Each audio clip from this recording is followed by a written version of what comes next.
자, 우리 16절을 다시 한번 읽어보겠습니다. 16절 같이 읽습니다. 시작. 하나님이 세상을 이처럼 사랑하사 독생자를 주셨으니 이는 그를 믿는 자마다 멸망하지 않고 영생을 얻게 하려 하심이라. 아멘. 다시 한번 읽습니다. 시작. 하나님이 세상을 이처럼 사랑하사 독생자를 주셨으니 이는 그를 믿는 자마다 멸망하지 않고 영생을 얻게 하려 하심이라. 아멘. 오늘 이 16절 말씀을 중심으로 두 가지로 말씀드리려고 합니다. 하나님의 사랑, 첫 번째, 이처럼 나를 사랑하셨다 하는 것입니다. 사랑의 극치입니다. 이처럼 나를 사랑하셨다. 우리 한번 따라합시다. 이처럼 나를 사랑하셨다. 아멘. 네, 그렇습니다. 이처럼 사랑하셨다. 우리말 성경에는 하나님이 세상을 이처럼이 세 번째 단어에 나오지만 원어 성경에는 이처럼이 맨 앞에 나옵니다. 이처럼이라는 말은 후토스라는 헬라어인데요. 이것은 부사입니다.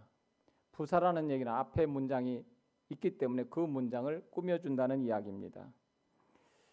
앞에 문장을 모르면은 이 말을 잘 이해하기가 어렵습니다. 물론 다 우리는 하도 많이 들어가지고 잘 알고 있지만, 그러나 앞에 말에 어떤 말씀을 하시는가 하는 것을 잠깐 살펴보겠습니다. 요한복음 3장은 예수님께서 니고데모를 만났을 때 일어난 일이고 그때 하신 말씀입니다. 니고데모는 공회 회원이었습니다. 밤에 예수님을 찾아왔습니다. 그는 영생에 대해서 관심이 있었고 구원에 대해서 관심이 있었습니다. 그리하여 예수님께 구원에 대해서 묻지요. 그럴 때 예수님께서 진실로 진실로라는 말씀을 니고데모와의 대화 가운데 세 번이나 하십니다. 요한복음 3장 11절에 보면 진실로 진실로 내게 이르노니 우리는 아는 것을 말하고 본 것을 증언하노라라고 말씀하셨습니다. 예수님이 이미 그 사실에 대해서 알고 있었고 보셨다는 말씀입니다. 그래서 예수님 스스로가 영원부터 계신 분이다 하는 것을 요한복음 3장 11절에서 분명히 가르쳐주고 있습니다. 그러시면서 12절과 15절 말씀을 하시는데 그게 한 단락입니다. 헬라어 성경에 보면은 이 한 단락이 명확하게 구분이 되어 있어요. 대문자로 시작한다는 겁니다. 그럼 너무 쉬워요. 여기서 한 단락이 끝났고 한 단락이 시작됐구나 하는 것을 금방 알 수 있어요. 그래서 12절에서부터 15절까지 내용인데요. 그게 한 단락인데요. 그 사건이 민수기 21장에 나오는 불뱀 사건입니다. 제가 말씀드렸지만 불뱀은 한번 물리면 온몸이 펄펄 끓고 그래서 불뱀인데요. 그리고 많은 백성들이 그 불뱀에 물려 죽습니다. 왜 그러냐면 하나님을 원망하고 불평하고 했기 때문입니다. 하나님께서 그들을 인도하셨는데 하나님께 뭐라고 원망하냐면 길 때문에 원망하고 우리에게 먹을 것이 없다, 물이 없다 원망하고 더 이상 우리는 만나가 싫다. 하나님이 주신 것에 대해서 아주 천하다는 겁니다. 이 박한 식물을 우리가 싫어하노라 그렇게 말을 하죠. 그러니까 하나님께서 불뱀을 보내시는 거예요. 왜? 지금 하나님은 그들을 인도할 이유도 없어요. 어떻게 보면요. 그런데 그들을 인도하잖아요. 그들을 가나안 땅으로 데려가잖아요. 그런데 하나님께 원망했던 이 사람들에게 불뱀을 보내니까 모세에게 그렇게 요청을 하죠. 우리를 위해서 기도해 달라고 그렇게 요청을 합니다. 그랬더니 모세가 기도를 합니다. 그러니까 하나님께서 모세에게 뭐라고 말씀하시냐면 민수기 21장 8절에 같이 있습니다. 여호와께서 모세에게 이르시되 불뱀을 만들어 장대 위에 매달아라. 물린 자마다 그것을 보면 살리라. 민수기 21장 9절에는 모세가 놋뱀을 만들어 장대 위에 다니 뱀에게 물린 자가 놋뱀을 쳐다본 즉 모두 살더라. 할렐루야. 하나님께서 방법을 가르쳐 주세요. 장대 위에 놋뱀을 만들어서 높이 달으라는 거예요. 그것을 쳐다보는 자들은 살게 될 것이다. 근데 그 말씀을 믿고 쳐다본 사람들은 다 살게 됩니다. 그 말씀을 예수님이 하시는 거예요. 그리고 이처럼이라고 말씀하세요. 이처럼이라는 말은 헬라어로 후토스라는 말씀이라고 그랬죠. 후토스라는 것은 이와 같이라는 말이에요. 부사라고 그랬죠. 이와 같이 하나님께서 그렇게 노뱀을 만들어 장대 위에 매달게 하셨고 이것을 쳐다보는 사람은 다 살도록 하신 것처럼 이와 같이 하나님께서는 독생자를 내어주신 것은 바로 이와 같은 방법이라는 거예요. 그들이 다 물려 죽어야 돼요. 물려 죽지 않을 사람이 없어요. 아마 오늘날도 불뱀을 보내신다면 여기 다 죽을 거예요. 여기 있는 이 목사부터 죽을지도 모르죠. 언제나 우리는 선한 것 같지만 그렇지 않습니다. 하나님 보실 때는 우리 모두 다 의인은 없나니 하나도 없다고 말씀하고 있어요. 작은 돌이든 큰 돌이든 다 물에 던지면 빠지게 되어 있습니다. 가라앉아요. 모두 다 불뱀에 물려 죽어야 돼요. 하나님 앞에 불순종하고 내 맘대로 살고 원망하고 불평하고 감사할 줄 모르고 그렇게 살았습니다. 하나님을 대적했습니다. 내 맘대로 살았어요. 그랬던 인생들에게 다 죽어야 되지만 하나님께서 불뱀을 만들듯 장대 위에 달아 그것을 보는 자는 살게 하셨듯이 예수 그리스도를 이 땅에 보내셔서 그분을 믿는 자는 살게 될 것을 말씀하신 겁니다. 하나님이 세상을 이처럼 사랑하사라는 것은 아무 조건 없이 아무 그런 것을 형편과 처지를 보지 않고 무조건 사랑하셨다는 거예요. 그래서 아가페라는 말씀을 쓰고 있습니다. 아가파오라는 말의 어근이죠. 무조건 조건 없이 잘생기든 못생기든 충성을 하든 안 하든 그거하고는 상관없다는 거예요.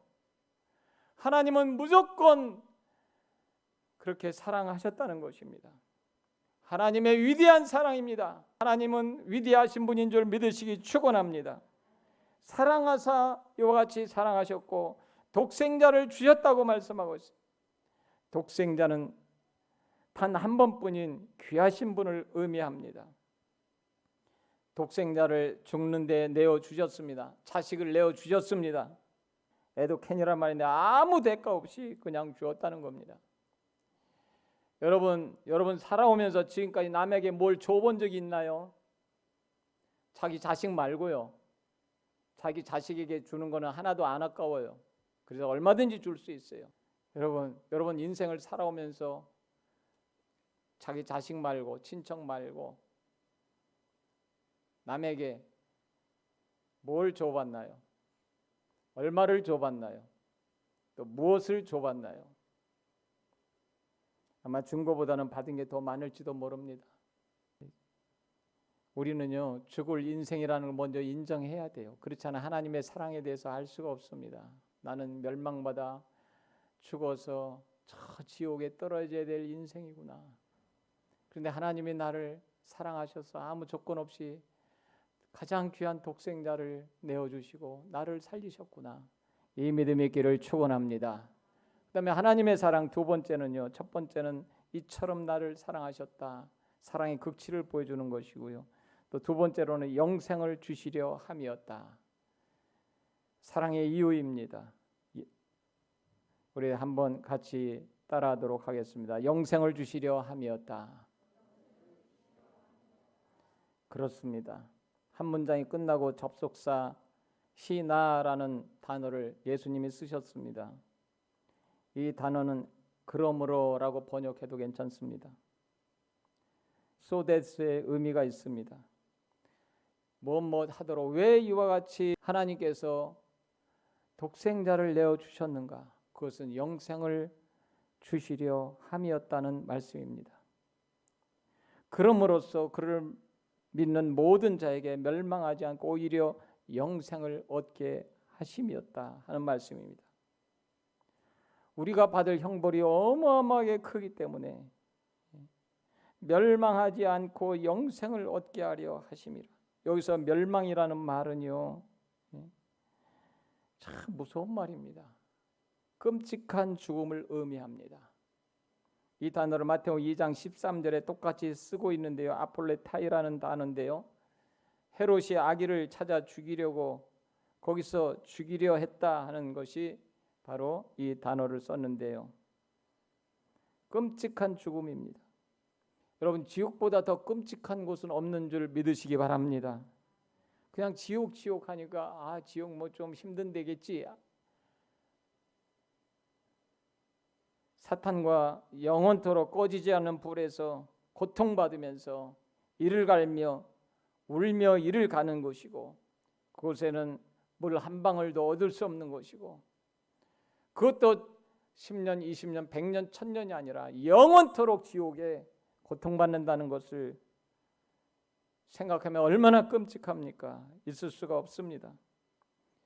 그 끔찍한 고통에서 우리를 건지시기 위해서 영원한 생명, 영생을 주시기 위해서 그렇게 하셨다는 말씀입니다.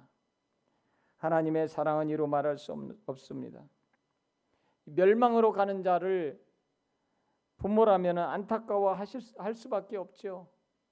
그런 심정으로 우리 하나님께서 우리를 멸망으로 달려가는 인생들을 향해서, 끔찍한 죽음을 향해서 달려가는 인생들을 향해서 거기를 가면 안 된다고, 그 길로 가면 안 된다고, 멸망의 길로 가지 말고 돌아오라고, 영생의 길로 가라고, 하나님 나라의 길로 가라고 우리를 부르신 것입니다. 그리고 독생자 예수 그리스도를 주신 것입니다. 하나님은 저와 여러분의 사랑의 하나님이신 것을 믿을 수 있기를 축원합니다. 이제 말씀을 맺습니다. 하나님의 사랑, 이처럼 나를 사랑하셨고요, 영생을 주시려 함이었습니다. 우리는 마음의 문을 열고 내 마음속에 예수님을 나의 구주로, 나의 구세주로, 주인으로 모시고 살아야 됩니다. 그래야 그 사람에게 영생이 있습니다. 바라본다는 것은 그것입니다. 분명히 확신하게 믿고 구리범을 쳐다보면 나을 것이라는, 치료를 받을 것이라는 이 확신을 가지고 구리범을 쳐다보았듯이 우리는 예수 그리스도를 바라보고 믿으며 살아가야 됩니다. 우리는 그분을 영접하고 나의 주인으로 모셔야 됩니다.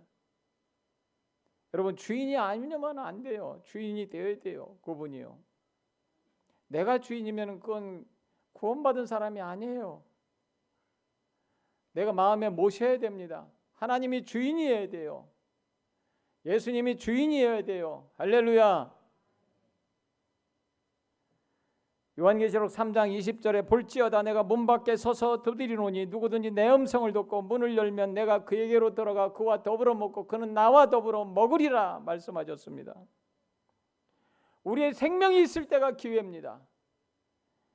기회가 있을 때 예수님을 믿어야 됩니다. 우리는 항상 예수 그리스도를 마음에 모시고 살아가야 됩니다. 너희 안에 예수 그리스도가 있는지 너희는 스스로 시험하라고 사도 바울은 우리에게 말했잖아요. 여러분, 그렇습니다. 예수 그리스도가 여러분의 주인이고 나의 주인이고, 그분은 나의 구세주이고, 하나님이 사랑해서 이 땅에 보내신, 내가 멸망의 길로 가지 않기 위해서, 영생의 길로 가기 위해서 하나님께서 나를 위해서 보내신 구세주이신 것을 믿을 수 있길 축원합니다. 이처럼 사랑하신 거예요. 아무 조건 없이 사랑하신 거예요. 불뱀에 물려 죽어야 마땅할 우리 인생들이지만, 그러나 하나님께서 우리를 사랑하신 거예요. 우리는 그분을 모시고 언제나 믿음 안에서 살아갈 수 있기를 축원합니다. 갈라디아서 2장 20절에 내가 그리스도와 함께 십자가에 못 박혔나니 그런즉 이제는 내가 산 것이 아니요 오직 내 안에 그리스도께서 사신 것이라. 이제 내가 육체 가운데 사는 것은 나를 사랑하사 나를 위하여 자기 몸을 버리신 하나님의 아들을 믿는 믿음 안에서 사는 것이라. 우리가 하나님의 아들을 믿음 안에서 살기를 예수님의 이름으로 축원합니다. 축원합니다. 축원합니다. 기도하겠습니다.